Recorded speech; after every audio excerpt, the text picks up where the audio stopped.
Good evening, everyone. I'm David Johnson from Transform Ed Consulting, and we have as our guest tonight my dear friend, my buddy, Amy Carcanagues. Amy, how are you today? I am fantastic. How are you? Great, it's great. It's wonderful to Good. have you here. And we are live on YouTube and Facebook. Amy Carcanagues has over 26 years of experience working in higher education, specifically in financial assistance, student services, and enrollment management. Her experience includes working with undergraduate, graduate, professional, and non traditional students in both in person and online delivery systems at public and private Hispanic serving institutions in San Antonio, Texas. She is committed to student advocacy, process improvement, problem solving, and relationship building. Welcome, Amy. Thank you. Happy to Amy, be how do we know each other? Well, we met here at Alamo College. So I work for the foundation for Alamo College's foundation, and you were on the board. And so that is where we met. Mhm. And which interests do we share? We are all about students going to school. We are all about it. Yep, that's it. That's my personal mission, ensuring educational opportunities are available to young people today as they were for me. So, Amy, tell us how you got here, the position you hold now. How did you get there? So I am a San Antonio girl. I was born and raised in San Mhm. Antonio, went to University of Texas in Austin, came back, started working at a university here. It's been almost 27 years, but recently made a shift from the private to Alamo colleges. Mhm. And I couldn't be happier. I'm proud every day to come to work, as I have been Good. for the last 27 years. Yep. Uh-huh. Well, one of the questions I like to ask people is your why. What is your why? Why do you do what you do? Well, I think for me, I had no intention of going to college, and I had someone in my life that was adamant that it happens. I had a someone that was a support system for me that made sure that that did happen, and it changed my life. And so, I think when I realized that that's what some people get to do for a living, that was just sort of a magical, fun, wonderful thing to think that that was something I could do for someone else, and it is. Mhm. And what does your work entail regarding your scholarship work? So, what we get to do is we have part of our team that's raising money, and our team gets to spend it. So, we get to work with students, meet students. Students will apply. We go out and work with donors and match students to funds that come in. So, we get the beautiful job of actually getting to see those things connect Hmm. and how they impact students, and then connecting students with their donors and any kind of issues or barriers that come up. So we're on the student side of it. I know one of the interests that our audience would have would be access to higher education for non-traditional students or low-income students. We met a student yesterday We who did. tell us about that student. So Fina is someone that I've met this year. So she's one of our scholarship students, and her story was great. Is she is a full time mother. She's a full time student. She works full time, and she has never dropped a class. She goes to she never calls into work. She has four kids that she's taking care of, and she's studying human resources. She's at San Antonio College. And it was just this great story. And in all of that, she's finding time to mentor and Mhm. give back and volunteer at SAC with the students that are coming from high school. So it was just this really nice sharing of the fact that something she felt so valued by this opportunity that it just made her want to do more. Mhm. I've heard some people refer to the work you do as God's work. Amen. Yes, It's a lot of scholarship fun. It's a lot of can make a fun. big difference in people's It lives. sure can. It Can sure. make a I'm big excited to difference in talk about people's it. lives. Yeah, that's good. We should also give credit to our dear friend, my colleague, Cassandra Williams. We're using her channel, and Cassandra is the brainchild behind Educational Innovation 360 Degrees and my buddy and partner and colleague on various projects. So thank you, Cassandra. Thank you, Cassandra. Yes. So shall we jump into the topics? We Let's have do 5 it. topics: access, academic progression, advocacy, additional activities, and after graduation. Shall we jump in? Let's do it. Let's do it. Okay. Access. What do you Yeah. mean getting started? Yeah. So first and foremost, scholarship provides financial support. So when you're looking at gift aid, when we're talking about that, you've got the grant side of the house and the scholarship side of the house. So grants through financial assistance, all gift aid, like that doesn't have to be repaid. So this is the beauty in grants and scholarship. It's funds that student does not have to repay later. But the main difference here, like the main thing with scholarship is this flexibility. So not all scholarships are need based, whereas grants most typically are. They can go to students that don't apply for financial aid. So there's some populations, whether they don't want to apply, maybe they're DACA, maybe they're international students. So there's a flexibility that comes in with scholarship that doesn't exist with your typical federal grant process. So it Mhm. helps in that gap in a way that maybe financial aid can't Mhm. address. You touched a number of topics there. One, student debt. Student Right. debt. The title of our conversation today is the impact of scholarships on student That's a huge success. one. So, could you talk a little bit about how the avoidance of debt Right. can add to student success? So that's twofold, right? So we have one, so first of all, there's some students that are just loan averse. And so if that's what's going to happen, if that's their ticket into school, they're going to take a pass. And so there's that piece right there. So then again, like that access piece. But then when you're thinking about what happens afterwards, so again, with flexibility.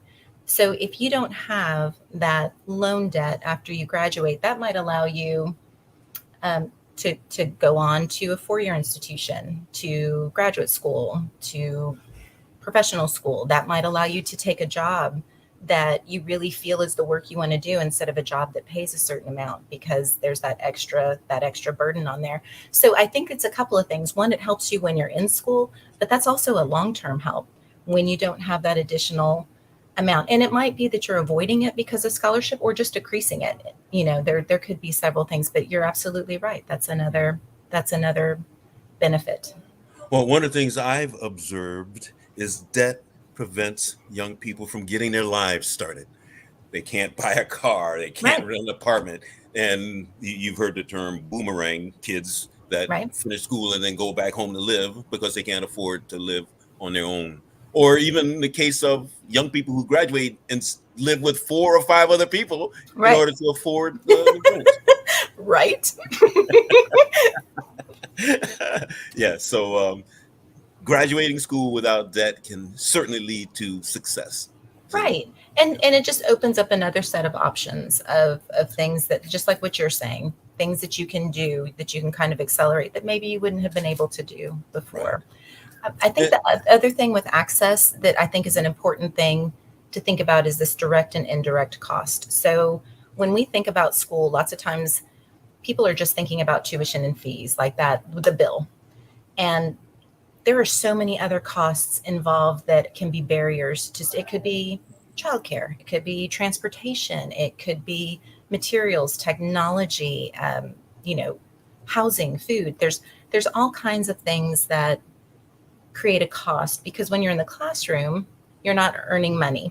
And so just having that awareness that there are sacrifices involved, and that it's not just paying your tuition, it's that whole direct and indirect cost. And that's another mhm, access conversation, another thing to mhm, think about when either you're stacking your aid or looking at how scholarship can play a different role than maybe some traditional financial aid can. mhm.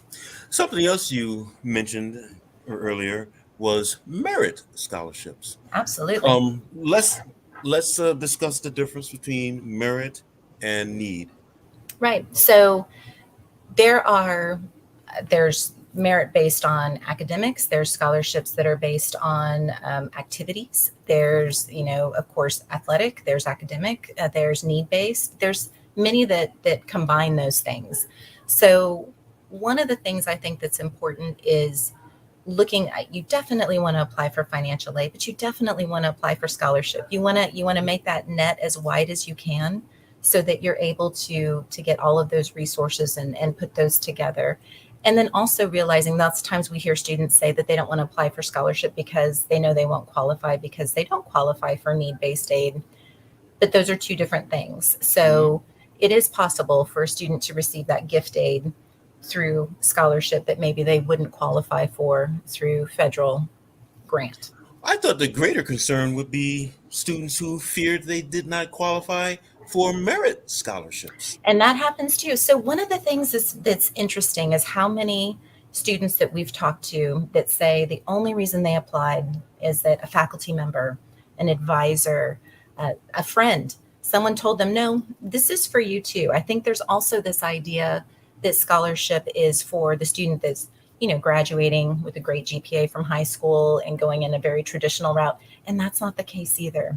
There are literally thousands of scholarships. And here at the foundation, and we have hundreds and hundreds of awards that go out in different ones. And then within those are hundreds and hundreds of awards to students. So it varies, and it's definitely worth the process because it's not, there's just a vast amount of opportunity.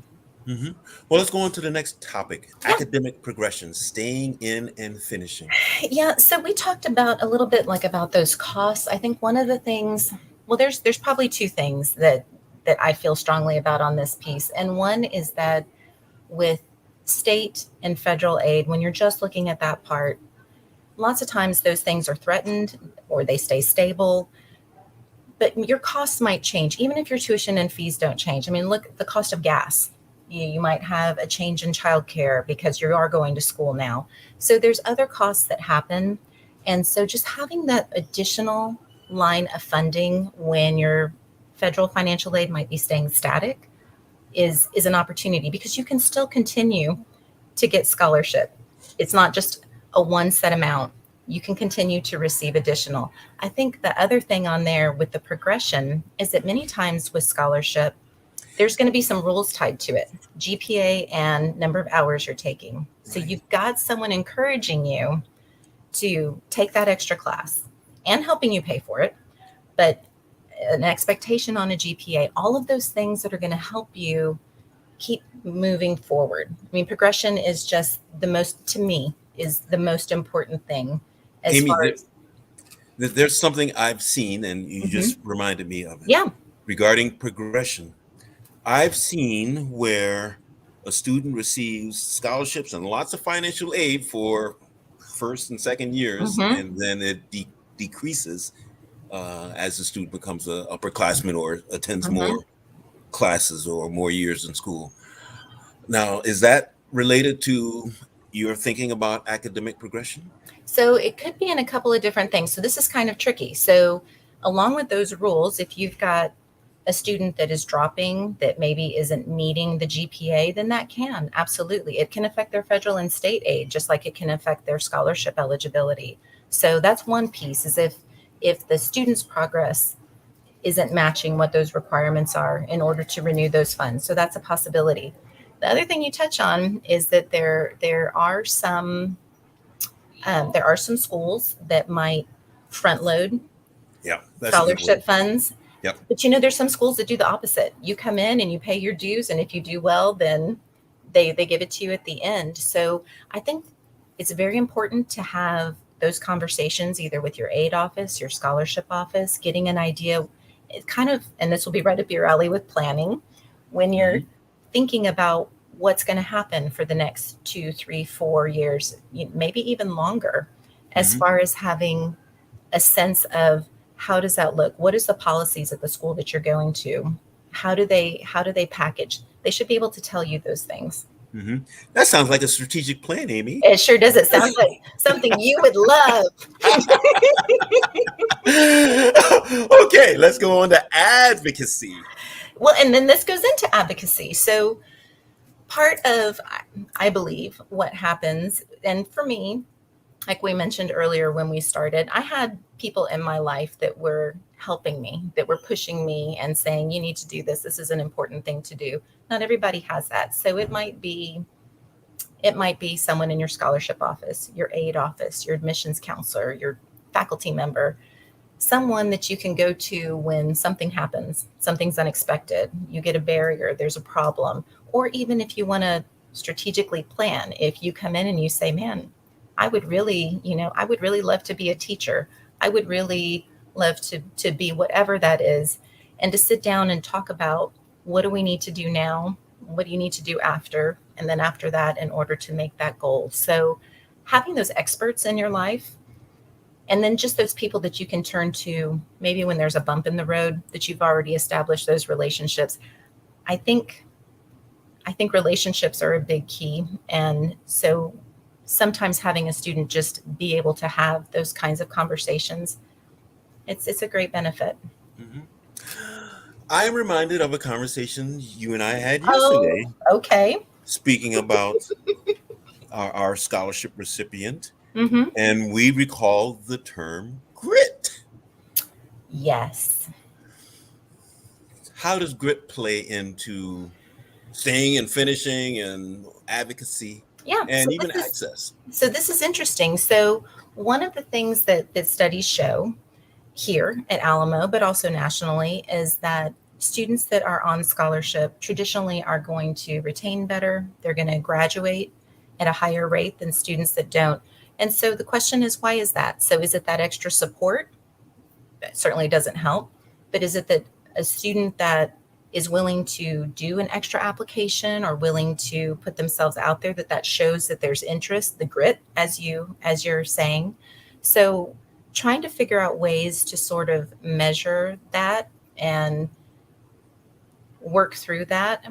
But I think, again, that gives another nod to why scholarship might be important, even though we may not know all of the answers of why students are progressing. And it might be because there's requirements, right? There's GPA requirements, there's hour requirements, there's somebody in there telling you you need to hit these marks, and kind of encouraging you along the way and have those communications. So, but yeah, absolutely. And then there's something also that happens when someone is telling you, there's a stranger that's providing funding that says you're important and you're valuable and we value what you're doing. That's amazing. That's amazing. And I think that's part of grit too. I mean, it helps Mm. you. It's just another part of that advocacy to keep going, even Mhm. though it's someone that's not even in your life. Mhm. Amy, one of your talents is disaggregation. Would you speak a little bit about how your disaggregation of scholarship awards and other kinds of data helps you make decisions and helps you do your job? So, as far as data, so we are gathering quite a bit of it. We're learning, we're trying to figure out as much as we can. So our approach through scholarship is, one, we're trying to make it as easy on students as we can. Hmm. So we are drawing in as much information as we can about them through our information system. And then we're asking them some questions. We're getting, essays, that type of thing as well, so they can tell their story too. But then we're also looking at the opposite piece. When we see something come in and with certain criteria, we're going and finding those students and talking to them about, here's an opportunity we would love for you to apply. So we're trying to use that data both ways. I think the other thing is, like on some of these bigger projects, you and I talked about this yesterday. So, does it matter that a student receives an award, or is it just important that they applied? Does that represent that grit as well? Like, what are the different things that we can measure? What is the different information that we can gather? Where can we start learning some new things, and really getting strategic about the best way to support the most students we can with the funding that we have? Hmm. This is all very, very interesting. And I sometimes wonder if lay people, people outside of education, know how driven we are to award scholarships, Hmm. to award aid to students so that particularly low income students or even non traditional students have access so that they can attend higher education, so that they can um, improve their lot in life. It is truly the best job. And I say that, so my team with Sophia and Sonia, every day we talk about, either because a student will write us, a faculty member will write us, someone will talk about the difference that it made in their life. Right. It's truly the best job. Yeah. Yeah. You're demonstrating your why. Yeah, you don't even need to ask. Okay, Amy, let's take the next topic. Yeah. Additional activities allowing for life outside the classroom. Yeah. So sometimes with scholarship, this is the other thing. And this is, when it just gets all kinds of fun, when there's things that you've got a student that maybe has never been outside of their hometown or never been on an airplane, and they get a scholarship that sends them to a conference. Maybe they can do study abroad. Maybe they're doing an internship and they're getting to go and experience something completely different than they would have ever imagined. So I think that is one of the other things, other than the fact also, like just we had talked about before, like the time saved. So if you are receiving additional funding that you weren't expecting, so in scholarship, maybe you can work less. And so maybe just you're able to have activities. Maybe you can do some extracurriculars. Maybe you can be in an organization or an internship that typically you would be spending that time at your job. So it does allow, with this extra support, the ability to maybe get to have some experiences that you normally wouldn't be able to, because you'd just be so driven on getting your bill paid and getting to work and handling everything else that you needed to. Hmm. Let's go back for a moment. Yeah. The impact of scholarships on student success. Mm-hmm. Now, I know that most, if not all, institutions of higher education now have a student success office. Mm-hmm. And so when I saw your title, I asked myself, is she associating scholarships with that student success office? Or is she associating it with what we were speaking about earlier, what happens after school, and that it gives a student a leg up and helps the student get his or her life started after graduation? So which is your thinking? The So before or the during? I I mean, think excuse me, the during or the after? I think it's all of it. So really, I mean, and that's that whole progression of maybe getting in when you didn't even really consider that as an option for you, or an option for you at that time, giving you that little bit of encouragement, maybe keeping you in because of the support or because of the advocacy or all of the other things that are along with that. So I do think that there is a reason why students on scholarship are progressing and doing. And then to your point, the reduction of debt, potentially the idea that after you graduate, or even the connections that you might have made, maybe it is connections with donors. And we're kind of talking about after graduation at this point, which is our last point. Like maybe while you were in school, you had time to do that internship, which led you to a career path that you wouldn't have normally thought about, or you got to network with a donor or other students that were in your cohort or in your class of scholars that you were able to make some connections with. And so I think that the student success is the whole way through and beyond. I'm going to answer both, if that's okay. Okay, all right. Student success. You'll allow it. Okay. Of course, of course, of course. Student success. It's critical. It's critical that students have support. Support. Right. I'm sorry. I'm losing you Okay. just a little bit. Right. We did have a little delay Oh, there. there you go. I got you And now. okay. And I think our internet is going in and out, but we're having a great conversation. All right, let's go to our last topic there. After graduation, the extended benefits of scholarship funds. Yeah.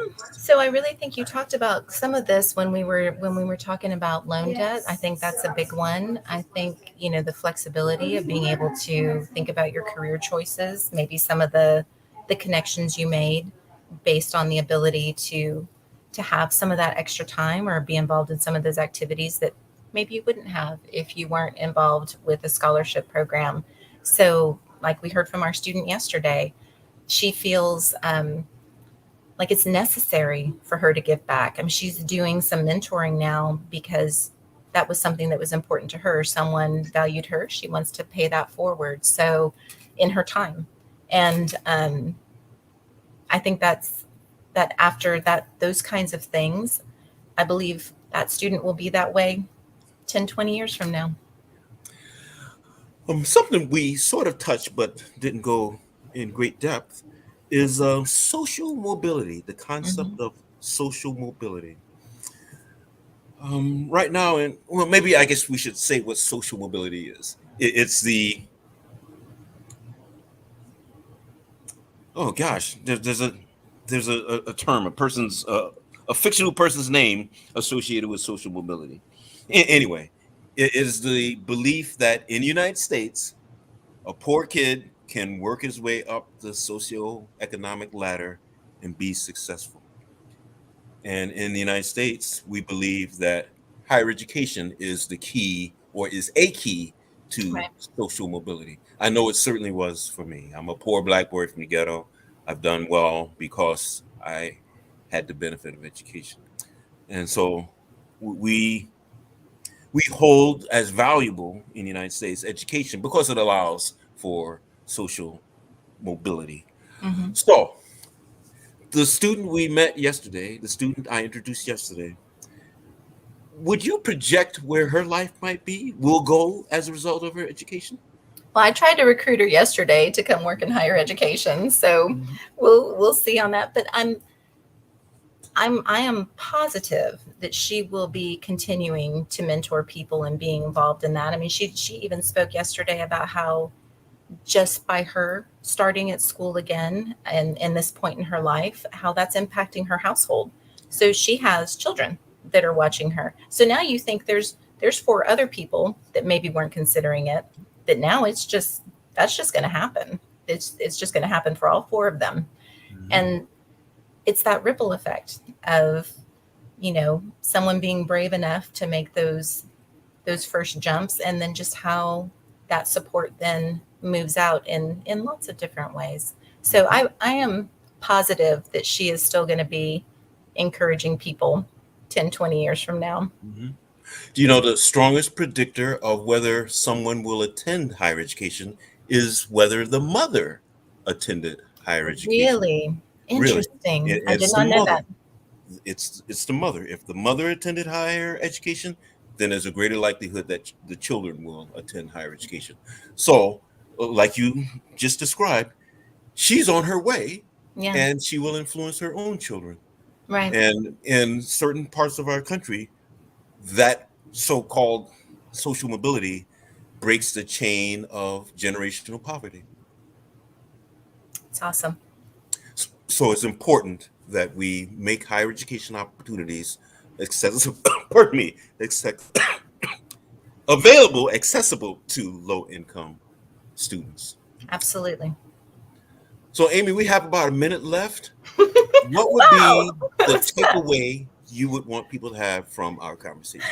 Well, I would really hope that, one, if there's anybody that's on the fence about accessibility, because that's really where it's going to start, is having that motivation to just even get started, to reach out, to contact, or allow people to reach out to you. So I know that would be one thing, definitely, to try and apply, even if in the scholarship realm you don't think, as we talked about, that you're a scholarship student. You might be surprised. So I think that might be one piece of it. Yeah. And really just to encourage, just like what you were Mhm. saying, knowing that, supporting each other, encouraging people to do it, young people in your life, people you're, all of us. It's just really being able to support each other in that. So, your call to action is to encourage people. And if people want to get in touch with you for further information, how do they do so? So my email, please reach out at Alamo. We are more than happy to visit schools, talk to students, talk to parents. We are definitely interested in helping people get connected with resources. Thank you, Amy. Thank Amy you. Carcanagues serves as Director of Scholarships, Alamo Colleges Foundation in San Antonio. I'm David Johnson from Transform Ed Consulting, and a shout out to my good friend and buddy, Cassandra Williams for allowing us to use her channel, her educational innovation channel, 360 degrees. Thank you for being with us tonight, and I hope you enjoyed our conversation. There's a lot there. Amy, you are wonderful. Thank you very much. And All good right. night, all. Good night.